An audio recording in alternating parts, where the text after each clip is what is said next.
Hello and welcome. You're watching Superfast 50 on Republic TV. I'm Rukma. Let's begin. The campaigning ahead of the May 10 Assembly elections in Karnataka has entered the last phase. The BJP has intensified efforts to garner maximum support to strengthen the campaign.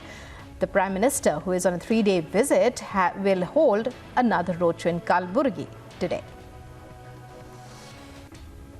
Chants of Modi Modi reverberated in Bengaluru's Kalaburagi as the Prime Minister held a roadshow ahead of the state assembly polls.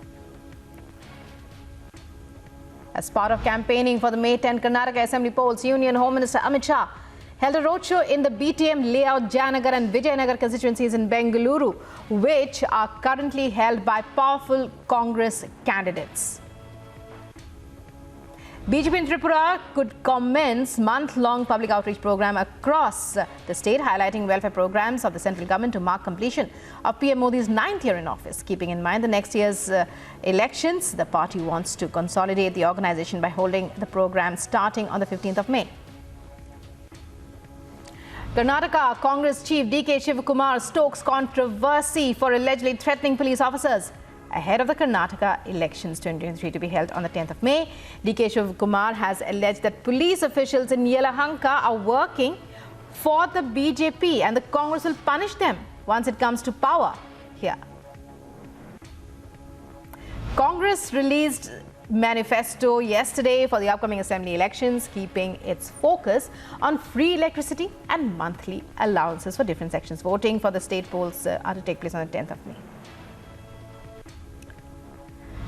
And Prime Minister Modi lambasted the Congress over the issue of security, saying that the party has had a history of appeasement of terrorists, said that unlike the Congress, which had left Karnataka at the mercy of terrorists, the BJP has broken the back of terror and appeasement. He hit out at the Vadar Congress, saying they want to lock up Bajrang Balis now, in a clear reference to the Congress manifesto released yesterday. प्रभु श्री राम को ताले में बंद किया और अब जय बजरंगबली बोलने वालों को ताले में बंद करने का संकल्प लिया है। यह देश का दुर्भाग्य है कि कांग्रेस पार्टी को प्रभु श्री राम से भी तकलीफ होती थी और अब जय बजरंगबली बोलने वालों से भी तकलीफ हो रही है. Reacting strongly to indecent and inappropriate remarks made during the campaigning, the Prime Minister slammed the Congress as well as Mallikarjun Kharge's son in particular for choosing filthy language. He said the son is outdoing his father in this regard. इतने बड़े दिनों का अनुभव, ऐसे अनुभवी व्यक्ति ने आकर के क्या कहा? मोदी को सांप कहा, सांप कह दिया और फिर उनके पुत्र ने कमान संभाल ली. एक लायक पिता ने जो कहा, लायक पिता ने जो कहा और लायक पुत्र ने जो आगे बढ़ाया.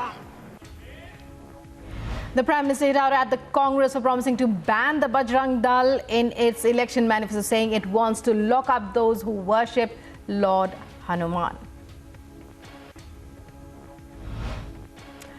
And moving on, senior Congress leader P. Chidambaram on Tuesday cautioned the people of Karnataka against the BJP's poll manifesto promising uniform civil code and national register of citizens by calling these issues a pernicious agenda of the ruling party to divide and polarize the state. Veteran politician Sharad Pawar has announced that he has decided to step down as the president of the NCP after helming it for nearly 24 years now. He stated that he will not contest any more elections.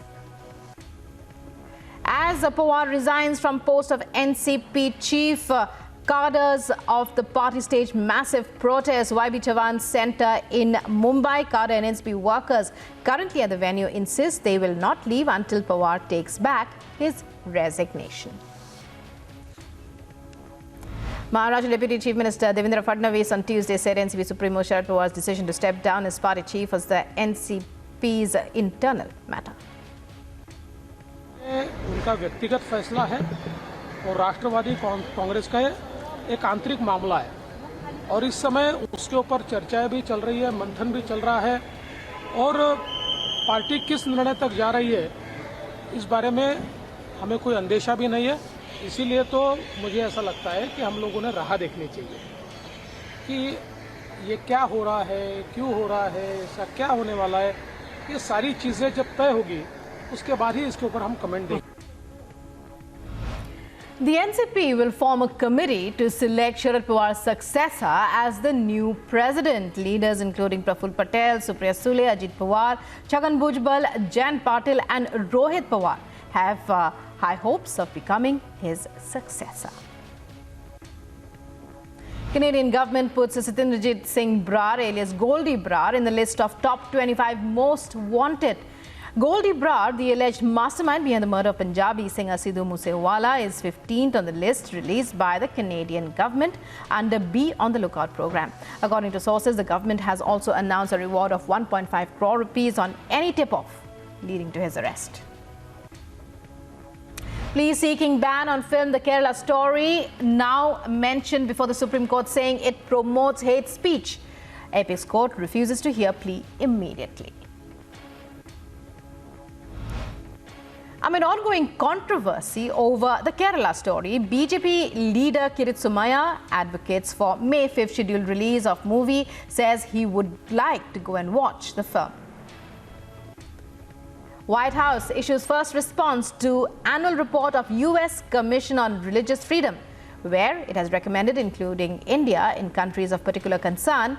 A federal US commission has urged the Biden administration to impose targeted sanctions on the Indian government's agencies and officials responsible for severe violations of religious freedom in the country by freezing their assets. Hundreds of organizations from across the country issue long memoranda against granting legal recognition to same-sex marriage. Over the past several days, the internet has been full of memes about the Chief Justice of India, D.Y. Chandrachud, and the Supreme Court, which is hearing a bunch of pleas seeking legal recognition for same-sex marriage. ED mentions AAP MP Raghav Chaddha's name in second supplementary charge sheet in Delhi liquor policy case. Manish Sisodia's former secretary, C. Arvind, has told the probe agency that there was a meeting held at the former Deputy Chief Minister's residence with Raghav Chaddha in attendance. AAP leader Raghav Chaddha says he has not been made either an accused or a suspect in any complaint after, especially in the liquor policy case. He has not been named in any charge sheet. He has said he has not an accused or suspect named by the ED. Justice Hemant Prachak of Gujarat High Court refuses to grant interim protection to Rahul Gandhi, reserves verdict on his plea for a stay on conviction for defamation. UP CM Yogi Adityanath will be holding an election campaign on the 3rd of May, that's tomorrow, in Prayagraj in favor of BJP candidates who are in the fray for urban local body elections. Mountaineer Anurag Maloo's health condition shows signs of improvement. He is not out of danger, however. His brother said on Tuesday, nearly a fortnight after he was found alive by rescuers on Nepal's Mount Annapurna. West Bengal CM Mamata Banerjee issues appeal to all opposition parties to unite against the BJP in the 2024 elections as her party completes 12 years in power. She assures they can all defeat the BJP. This time also congratulates the people for supporting her throughout these years. Met Department on Tuesday says cyclonic circulation likely to develop over southeast Bay of Bengal around the 6th of May, and low pressure area may form in the same region under the influence in the subsequent 48 hours. Maharashtra Congress delegation meets Governor Ramesh Bais, hands over letter to him seeking intervention on various issues of state, including inquiry into Kharghar incident, protests at Barsu refinery and other issues related to farmers' compensation after unseasonal rains. Participating forces of ex-Inyochis undertook a formation flight over the famous Acropolis of Athens and its surrounding monuments. The IAF is participating in the exercise in Greece with 4 Su-30 MKI fighters. And Saudi Arabia's Foreign Minister Prince Faisal bin Farhan Al Saud holds a phone call with External Affairs Minister Dr. S. Jaishankar on Tuesday to discuss aspects of enhancing bilateral coordination in many regional and international issues of common concern and intensifying efforts to lay a foundation for international peace and security. Admiral R. Hari Kumar, Chief of Naval Staff, is on a 3-day official visit to Singapore from Tuesday. During the visit, the CNS co-officiated the inaugural ceremony of the maiden ASEAN-India maritime exercise. The harbour phase of the exercise is scheduled to be held at Changi Naval Base from May 2nd to the 4th.